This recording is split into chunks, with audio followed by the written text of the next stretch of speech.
Hola, mucho gusto. Mi nombre es Román Meyer Falcón, encargado de la SEDATU. Vamos a estar hablando de temas muy importantes, lo que corresponde a la Política Nacional de Vivienda, a lo que corresponde al ordenamiento de este territorio, a este país, cómo estamos trabajando y qué hace la SEDATU.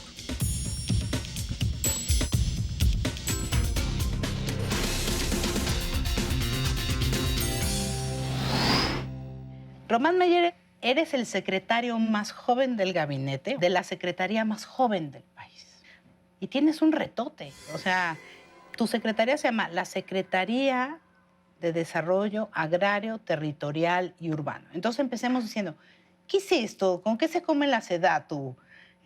¿Cómo lo explicarías en palabras sencillas? Es complicado poder definir qué hace la SEDATU. A grandes rasgos, es una secretaría que coordina el desarrollo sobre el territorio. Y esto prácticamente quiere decir que tenemos que coordinarnos con otros órdenes de gobierno.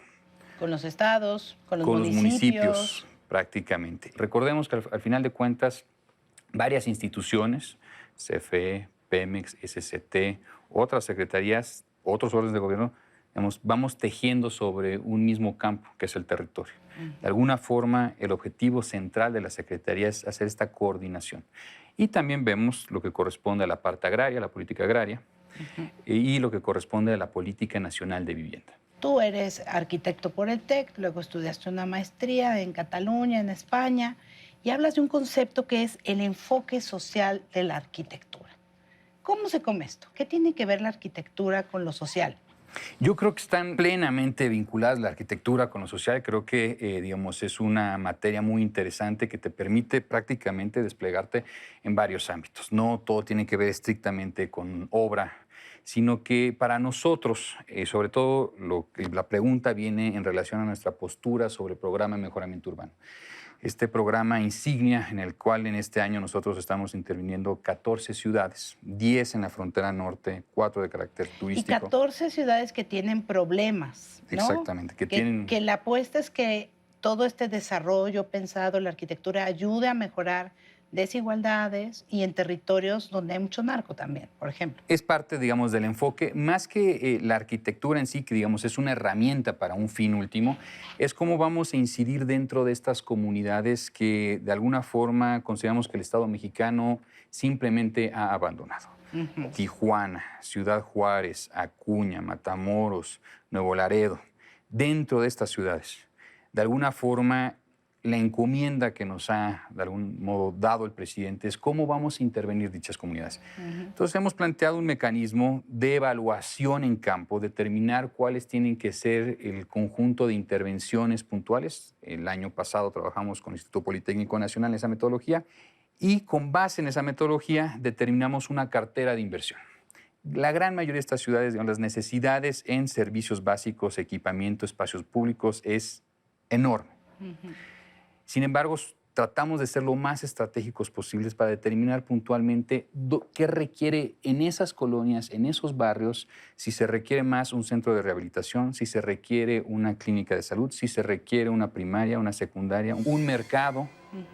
Entonces, de alguna forma, estamos dando un sentido de identidad. Muchas de estas comunidades no tienen un sentido de identidad o un elemento de identidad urbano. Muchos, quien vive aquí en la Ciudad de México, un referente podría ser Alameda Central, podríamos hablar de la Torre Latino, digamos, elementos urbanos que te vinculan a un territorio, a una ciudad, a una comunidad, a una colonia, a una calle. Muchas de estas comunidades carecen, y estas poblaciones carecen de un referente, claro, y que al mismo tiempo y la apuesta es mejorar la vida de las personas mediante todos estos elementos. Exactamente. ¿No? Es fascinante. Ahora, otro de los programas que tienes tú en la mano, que es otro programota, es el de la reconstrucción tras los sismos del 17, aunque todavía hay trabajos pendientes desde el 85, ¿no? Claro. Y me gustó leer, Román, que a diferencia del sexenio pasado, tú sí crees que debe haber una asistencia técnica para la autoconstrucción. ¿Cuánto nos falta para decir ya, ya reconstruimos México? A ver, hablando del tema de reconstrucción. Sí. A grandes rasgos, lo que pasó cuando nosotros entramos en el momento de transición, levantamos un censo estadístico en 114 municipios, se censaron 3,000 familias afectadas. con base en, digamos, el padrón que a nosotros nos entregaron. Más o menos 186,000 viviendas afectadas, 20,000 escuelas. Y usted le dio una revisada y descubrieron muchas más, ¿no? Uno de los puntos centrales es que solamente había un avance del 21% de lo que corresponde a la parte de la vivienda reconstruida. Esto prácticamente pues, te da datos muy importantes y donde la gran mayoría de la población lo hizo a través de recursos propios. Entonces, con base en ello, prácticamente nosotros nos hemos enfocado con la Comisión Nacional de Vivienda, con la CONAVI, en volver al territorio, pero aquí lo que tú señalas muy importante, el tema es que haya una asistencia técnica. Uno de los temas que nos dimos cuenta es que... ¿Qué es una asistencia técnica? Explícanos. Sí, prácticamente que haya un ingeniero o un arquitecto que te diga cómo reconstruir tu vivienda, cómo son los procesos de construcción. Para cómo hacerla segura, ¿no? Cómo tienes que hacer un armado de una columna, cómo tienes que hacer un armado de una losa de cimentación, de una contratrave. Y en muchos casos, muchas familias optan también por poner su mano de obra. Entonces nosotros A veces optan y a veces no les queda de otra, ¿no? Nosotros les damos la opción, ¿sí? De alguna forma. Si quieren hacer más con el monto disponible, pues tienen que aportar su mano de obra, ¿no? Entonces, de alguna forma, nosotros toda la información la recopilamos y en las oficinas centrales hacemos una evaluación, determinamos qué se tiene que hacer por cada vivienda, porque uno puede ver una vivienda que fue afectada con un valor de 90,000 pesos o que requiere 240,000 pesos. Sí, porque en una viven más personas que en otra, en una hay una persona con discapacidad y en fueron otro las afectaciones diferentes. Claro. Entonces, aquí, por eso estamos ese, digamos, tejido fino, es que vamos vivienda por vivienda, familia por familia. O sea, un plan de reconstrucción personalizado. Así es. Y de alguna forma, y con un proceso de administración. Entonces, conforme a los avances, se van ministrando los recursos con el cuerpo técnico, la familia se involucra directamente con mano de obra o no, y, digamos, prácticamente la gran mayoría de estas intervenciones de estas viviendas nos están tomando entre 4 a 6 meses. Que en ese sentido, se acaba de aprobar por las leyes secundarias de la reforma educativa. En las leyes secundarias de la reforma educativa desaparecieron el INIFED, el Instituto Nacional para el Desarrollo de la Infraestructura Educativa. Y este dinero se le va a dar a los padres de familia para que ellos mejoren las escuelas a su criterio. A mí eso también me preocupa, ¿a ti no? Mira, ese programa en particular, como lo ha comentado el presidente, se está centrando en lo que son mejoramientos, digamos, muy precisos, donde de alguna forma se tiene que remodelar los baños, que se tiene que cambiar aplanados. Pero vamos a sacrificar la seguridad. Hay expertos que dicen, esto es preocupante, ¿se puede sacrificar la seguridad? Como está pensándose este programa, no tiene que ver estrictamente con temas estructurales de los edificios. Son temas de mejoras, como comenté lo de los baños. Bueno, si hay que cambiar 4 mijitorios y 8 excusados, ¿realmente se requiere un ingeniero estructurista para hacer el cambio? Yo creo que no. Yo creo que las familias y los padres tienen esa información. Entonces son cambios de mantenimiento, sobre todo la gran mayoría. Es como se está planteando. O sea, no van a construir escuelas. Nuevas escuelas no las van a construir los padres. No. Has dicho que has encontrado muchas irregularidades. Estás empezando a hablar del tema del censo, ¿no? Que ustedes recibieron un censo, pero hicieron otra vuelta al censo y descubrieron más personas. ¿Cómo lo vas a manejar? Digo, porque tú estás en contacto con una secretaría, pues, que supervisa mucho dinero, ¿no? Una cosa creo que hay que dejar en claro, ¿no? Es que nosotros, de alguna forma, hemos entregado toda la información a las instancias correspondientes, ya sea a la Secretaría de Función Pública, a la Fiscalía, a la Auditoría Superior de la Federación. Desde que nosotros hemos entrado, las auditorías o las solicitudes de información han sido constantes.